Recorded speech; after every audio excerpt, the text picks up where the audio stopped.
Today on the Playbook Podcast, as we approach the 9-month mark of Donald Trump's presidency, he is only accelerating with what he's trying to do. We'll talk you through what and why and how.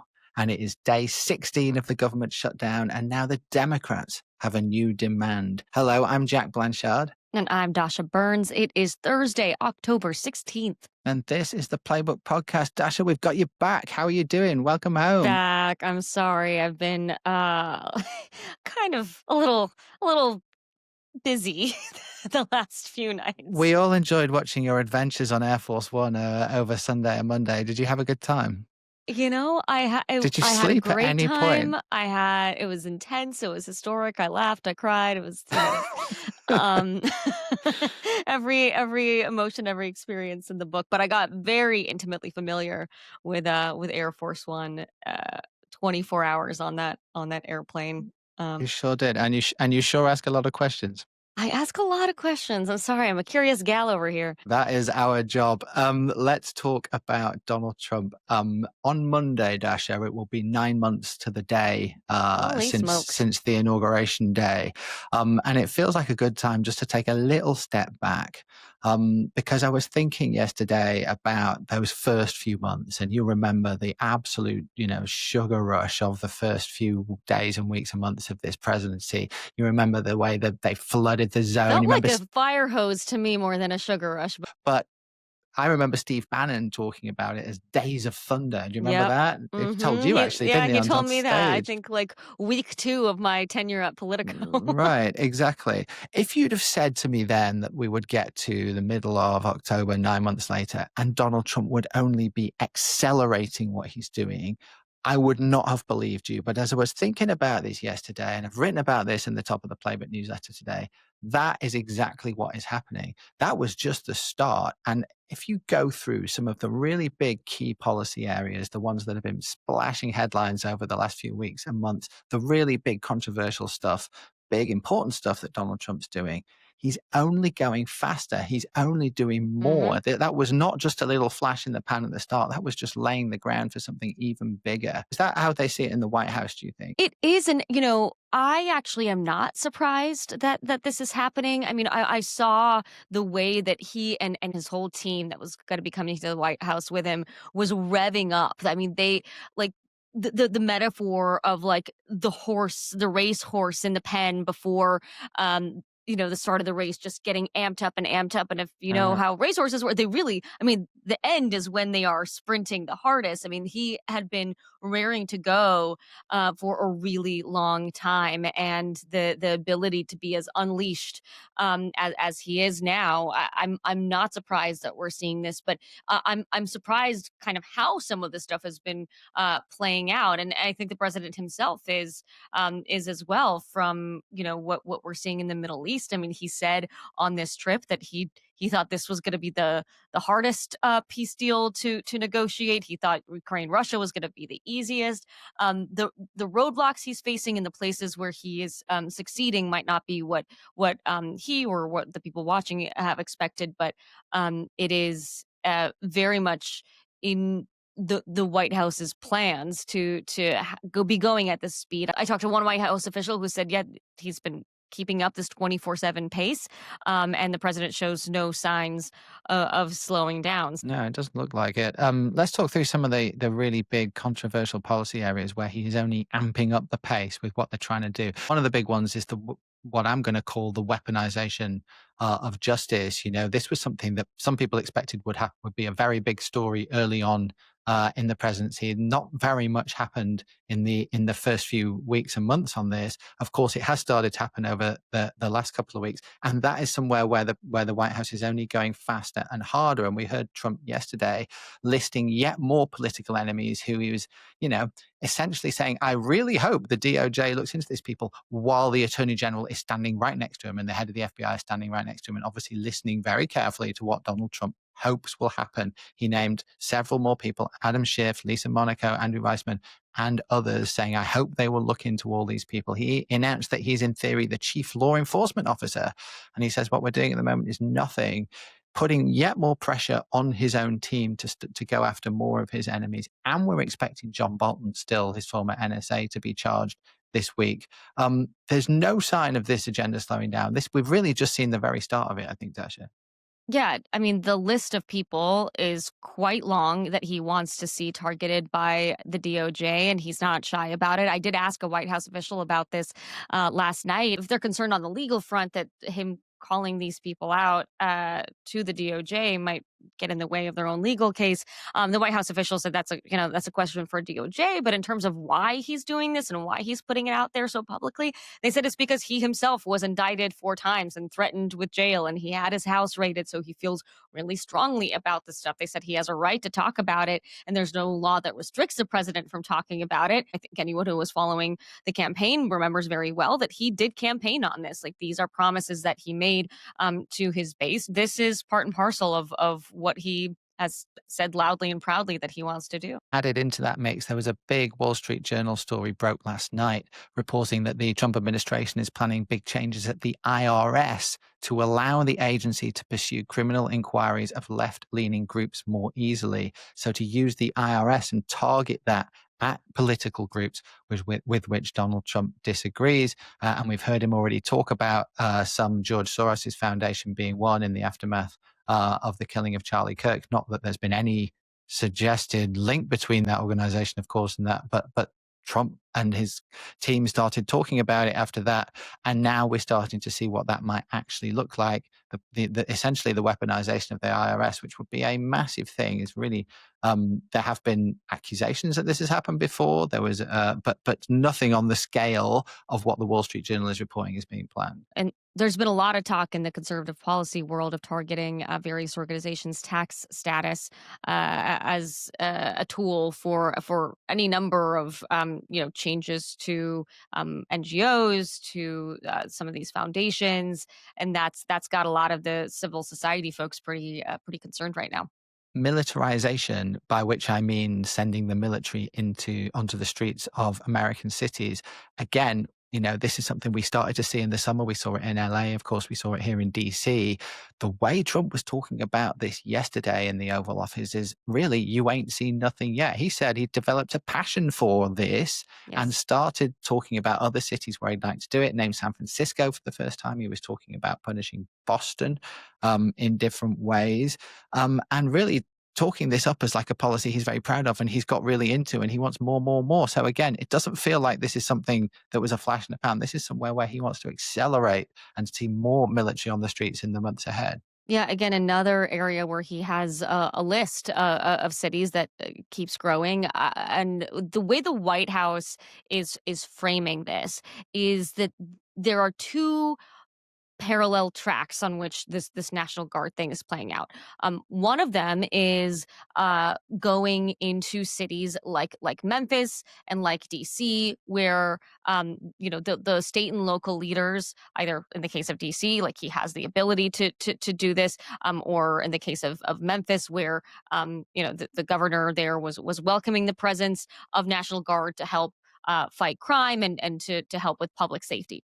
The other track they say the president is using the National Guard for is to protect federal buildings and federal agents. Those are the sort of two tracks, and they feel they have the authority to do that. And those are the sort of two different ways that they see the deployment of the National Guard. Of course, that's still right now caught up in the courts. And when I talked to the president about this on Air Force One, he did bring up the idea of using the Insurrection Act. He said he's not there yet, but it's absolutely something that he feels he can do and is on the table if he doesn't get his way in the federal courts and eventually likely the Supreme Court.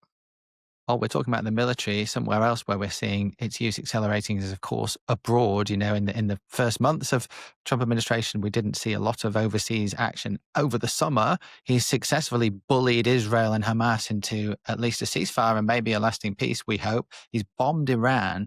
And now, Dasha, the way he's talking about Venezuela suddenly is starting to ramp up into something that looks like it could become a very serious military conflict. He's really, talking like a guy who's about to attack.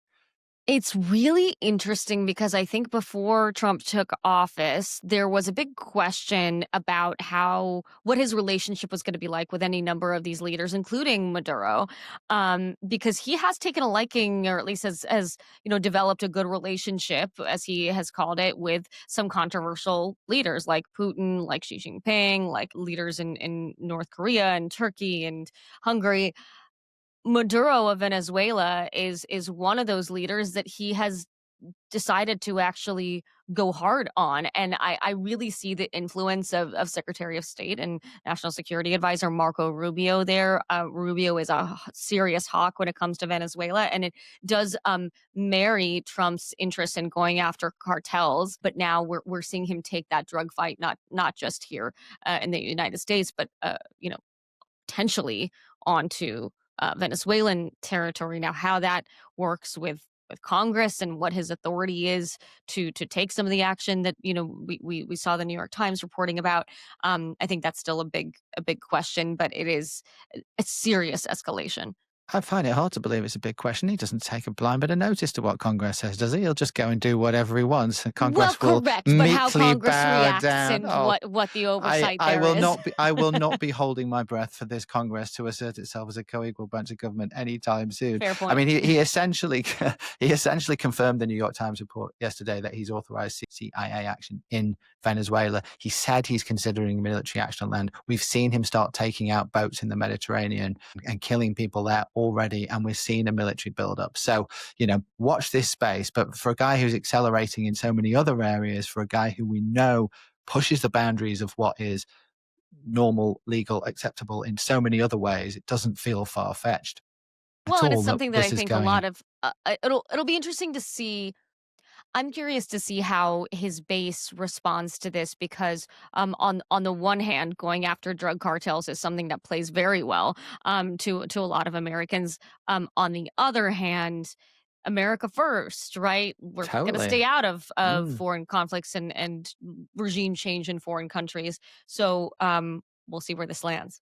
Let's just rattle through a few more of these. I think I've got 9 or 10 of them listed in the newsletter. Boy, we could I we know could do this for a we while, my friend. well, people are busy in the morning, so we won't do all of them. But just to give a few more examples, talk about the military at home, the military abroad, talk about the weaponization, cutting back government, and removing large numbers of federal Hmm. employees. We saw that happen, of course, very early in this administration. But now we're seeing it again in actually a much more coordinated, dare I say, thoughtful way than what we saw when Elon Musk was doing it. They're using this government shutdown, Roosevelt in particular, his budget chief, to remove large numbers of employees.